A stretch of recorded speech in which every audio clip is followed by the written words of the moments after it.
వ్యాన్లో నుంచి తీసుకొచ్చేటప్పుడు పుష్ప సీన్లో డైలాగ్ లాగా ఇలాగన్న సందర్భంలో అలాగే ఇక్కడ కూడా ఉన్నాడా అని నాకు ఆలోచన వచ్చి అనుమానం వచ్చింది.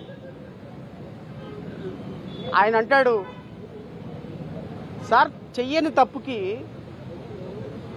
ఒక 70 సంవత్సరాల వ్యక్తిని కొన్ని వేల మంది వచ్చి నా మీద పడి పోలీసులు నన్ను ముందుకు వెళ్ళనీకపోతుంటే దాడి చేస్తుంటే ఆ విషయంలో నేను ఒక మాట అన్నా. ఆ మాటకి కూడా నేను తప్పుగా మాట్లాడాను, అది ఉద్దేశపూర్వకంగా అన్న మాట కాదు అన్న తర్వాత కూడా రాష్ట్ర వ్యాప్తంగా 53 కేసులు నా మీద పెడితే నేను తప్పు చేసినట్టు అని ఒక ప్రశ్న అడిగాడు. రాష్ట్ర వ్యాప్తంగా 53 కేసుల్లో సక్సెస్ఫుల్గా బెయిల్ తీసుకొని బయటకు వస్తుంటే 2023లో ఇంకో కేసు పెట్టి మళ్ళీ లోపల పెట్టడం ప్రజాస్వామ్యమా సార్ అని అడిగాడు. ఒక న్యాయవాదికే ఇలాంటి పరిస్థితి ఉంటే ఒక మాజీ మంత్రి గారికి ఇలాంటి పరిస్థితి ఉంటే మరి సామాన్యుల పరిస్థితి ఏంటి సార్? మరి నేను ధైర్యంగా ఉండకపోతే మరి నాలాంటి వాళ్ళు కొన్ని కోట్ల మందికి నేను ఎలాగ రేపొద్దున సమాధానం చెప్పగలను అన్న మాటకి నేను ఆయన్ని చూడటానికి వచ్చినందుకు నిజంగానే కరెక్ట్ పర్సన్ని చూడటానికి వచ్చానేమో అనిపించింది నాకు. బికాస్ రాంబాబు గారిని ఈరోజు మనం ఒక వ్యక్తిగా కాదు ఒక విక్టిమ్గా చూడాల్సిన సందర్భం.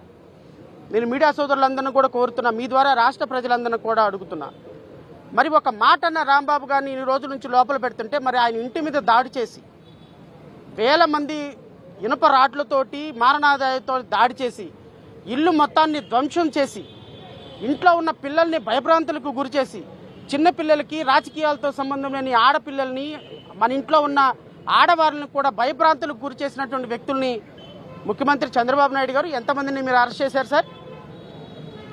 ఏమ్మా హోమ్ మినిస్టర్, ఎంతమందిని అరెస్ట్ చేశారమ్మా మీరు? పైగా ఈ దాడులు ఒక ఎమ్మెల్యే, ఒక మహిళా ఎమ్మెల్యే నేతృత్వంలో జరగటం ఒక్కసారి ఈ రాష్ట్ర ప్రజలందరూ గమనించమని కోరుతున్నా. ఎందుకు మాలాంటి వాళ్ళు అందరం సపోర్ట్ చేస్తాం? Is it not a state sponsor terrorism? Chandrababu Naidu గారు మీ మీద ఒక చిన్న దాడి జరిగితే రాష్ట్ర హింస, రాజ్య హింస అని గోల పెట్టి మీ మీడియా అంతా గోల పెట్టారే, మరి మీరు వచ్చి చేసిన పని ఏంటి సార్? 164 సీట్లు మీకు ఇస్తే ఈరోజు మీ మహిళా ఎమ్మెల్యే నేతృత్వంలో వేల మంది ఇంటికెళ్ళి మహిళల్ని చిన్నపిల్లల్ని బెదిరించి కొడితే తీసుకొచ్చి లోపల పడేస్తే ఇష్టం వచ్చినట్టు కేసులు పెడితే రెడ్ బుక్ రాజ్యాంగాన్ని అమలు పరుస్తానంటే రాజ్యాంగాన్ని కాపాడుకోవాలని చూసేటువంటి మా వాళ్ళందరూ చేతులు కట్టుకొని కూర్చోవాలా? రేపొద్దున జడా శ్రవణ్ కుమార్ ప్రెస్ మీట్లో మాట్లాడేటప్పుడు ఒక మాట దొర్లిన తర్వాత క్షమాపణ చెప్పా. నా మీద కూడా అంతే దాడి చేస్తారా? మా ఇంటి మీద కూడా అంతే వస్తారా?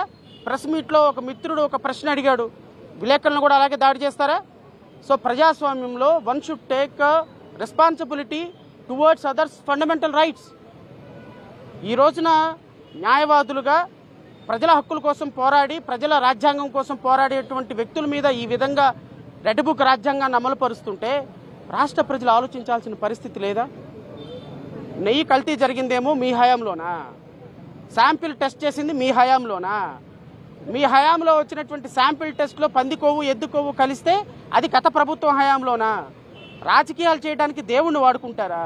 పైగా ఊరు వాడ ఫ్లెక్సీలు వేస్తారా? ఆ ఫ్లెక్సీలు తీసేయడానికి వెళ్తున్న వ్యక్తి మీద దాడి చేస్తారా? దాడి చేసినటువంటి వ్యక్తి మీద ఈరోజు వాళ్ళ కేసులు పెట్టకుండా ఈరోజు వాళ్ళ కుటుంబ సభ్యుల మీద దాడి చేసి ఈయన్ని తీసుకొచ్చి లోపల పెడతారా? ఎక్కడికి వెళ్తున్నాం సార్ మనం? ఏం సందేశం ఇస్తున్నాం సార్ మనం? మహిళా హోమ్ మినిస్టర్ మీరేం సందేశం ఇస్తున్నారమ్మా?